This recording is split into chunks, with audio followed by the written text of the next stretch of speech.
10वां अध्याय। उत्तम का मारा जाना, ध्रुव का यक्षों के साथ युद्ध। श्री मैत्रेय जी कहते हैं, विदुर जी, ध्रुव ने प्रजापति शिशुकुमार की पुत्री भ्रमि के साथ विवाह किया। उससे उनके कल्प और वत्सर नाम के 2 पुत्र हुए। महाबली ध्रुव की दूसरी स्त्री वायुपुत्री इला थी। उससे उनके उत्कल नाम के एक पुत्र और एक कन्या रत्न का जन्म हुआ। उत्तम का भी विवाह नहीं हुआ था कि एक दिन शिकार खेलते समय उसे हिमालय पर्वत पर एक बलवान यक्ष ने मार डाला। उसके साथ उसकी माता भी परलोक सिधार गई।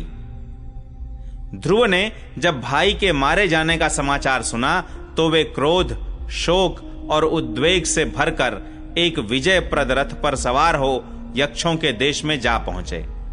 उन्होंने उत्तर दिशा में जाकर हिमालय की घाटी में यक्षों से भरी हुई अलकापुरी देखी। उसमें अनेकों भूत, प्रेत, पिशाच आदि रुद्रानुचर रहते थे। विदुर जी, वहां पहुंचकर महाबाहु ध्रुव ने अपना शंख बजाया तथा संपूर्ण आकाश और दिशाओं को गुंजा दिया। उस शंख ध्वनि से यक्ष पत्नियां बहुत ही डर गईं। उनकी आंखें भय से कातर हो उठी। वीरवर विदुर जी, महाबलवान यक्ष वीरों को वह शंखनाद सहन न हुआ, इसलिए वे तरह तरह के अस्त्र शस्त्र लेकर नगर के बाहर निकल आए और ध्रुव पर टूट पड़े। महारथी ध्रुव प्रचंड धनुर्धर थे। उन्होंने एक ही साथ उनमें से प्रत्येक को 3-3 बाण मारे। उन सभी ने जब अपने अपने मस्तकों में 3-3 बाण लगे देखे, तब उन्हें यह विश्वास हो गया कि हमारी हार अवश्य होगी। वे ध्रुव जी के इस अद्भुत पराक्रम की प्रशंसा करने लगे। फिर जैसे सर्प किसी के पैरों का आघात नहीं सहते, उसी प्रकार ध्रुव के इस पराक्रम को न सहकर उन्होंने भी उनके बाणों के जवाब में एक ही साथ उनसे दूने 6-6 बाण छोड़े। यक्षों की संख्या 13 अयुत अर्थात 1,30,000 थी। उन्होंने ध्रुव जी का बदला लेने के लिए अत्यंत कुपित होकर रथ और सारथी के सहित उन पर परिघ, खड्ग, प्रास, त्रिशूल, फरसा, शक्ति, रिष्टि, भुषुंडी तथा चित्र विचित्र पंखदार बाणों की वर्षा की। इस भीषण शस्त्र वर्षा से ध्रुव जी बिल्कुल ढक गए। तब लोगों को उनका दिखना वैसे ही बंद हो गया जैसे भारी वर्षा से पर्वत का। उस समय जो सिद्धगण आकाश में स्थित होकर यह दृश्य देख रहे थे, वे सब हाय हाय करके कहने लगे, आज यक्ष सेना रूप समुद्र में डूबकर यह मानव सूर्य अस्त हो गया। यक्ष लोग अपनी विजय की घोषणा करते हुए युद्ध क्षेत्र में सिंह की तरह गरजने लगे। इसी बीच में ध्रुव जी का रथ एकाएक वैसे ही प्रकट हो गया जैसे कोहरे में से सूर्य भगवान निकल आते हैं।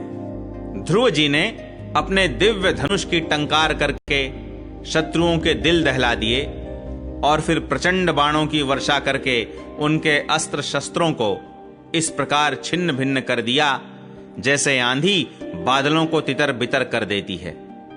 उनके धनुष से छूटे हुए तीखे तीर यक्ष राक्षसों के कवचों को भेद कर इस प्रकार उनके शरीरों में घुस गए जैसे इंद्र के छोड़े हुए वज्र पर्वतों में प्रवेश कर गए थे।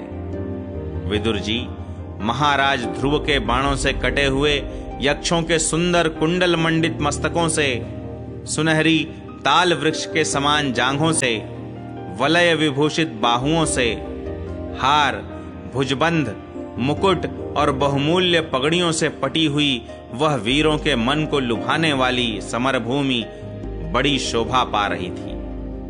जो यक्ष किसी प्रकार जीवित बचे, वे क्षत्रिय प्रवर ध्रुव जी के बाणों से प्रायः अंग अंग छिन्न भिन्न हो जाने के कारण युद्ध क्रीड़ा में सिंह से परास्त हुए गजराज के समान मैदान छोड़कर भाग गए।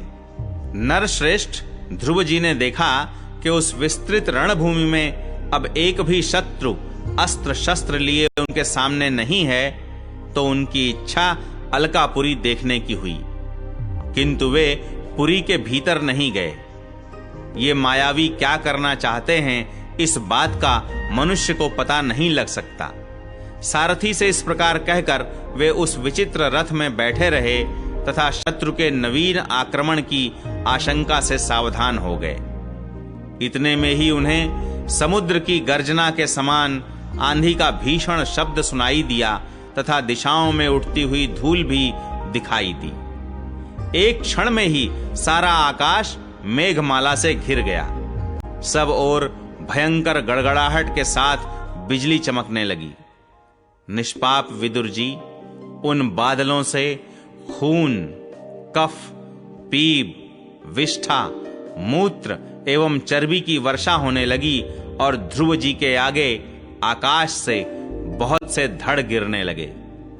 फिर आकाश में एक पर्वत दिखाई दिया और सभी दिशाओं में पत्थरों की वर्षा के साथ गदा, परिघ, तलवार और मूसल गिरने लगे। उन्होंने देखा कि बहुत से सर्प वज्र की तरह फुफकार मारते रोषपूर्ण नेत्रों से आग की चिंगारियां उगलते आ रहे हैं। झुंड के झुंड मतवाले हाथी, सिंह और बाघ भी दौड़े चले आ रहे हैं। प्रलय काल के समान भयंकर समुद्र अपनी उत्ताल तरंगों से पृथ्वी को सब ओर से डुबाता हुआ बड़ी भीषण गर्जना के साथ उनकी ओर बढ़ रहा है। क्रूर स्वभाव असुरों ने अपनी आसुरी माया से ऐसे ही बहुत से कौतुक दिखलाए जिनसे कायरों के मन कांप सकते थे। ध्रुव जी पर असुरों ने अपनी दुस्तर माया फैलाई है, यह सुनकर वहां कुछ मुनियों ने आकर उनके लिए मंगल कामना की। मुनियों ने कहा, उत्तान पाद नंदन ध्रुव, शरणागत भय भंजन शारंग पाणी भगवान नारायण तुम्हारे शत्रुओं का संहार करें। भगवान का तो नाम ही ऐसा है जिसके सुनने और कीर्तन करने मात्र से मनुष्य दुस्तर मृत्यु के मुख से अनायास ही बच जाता है।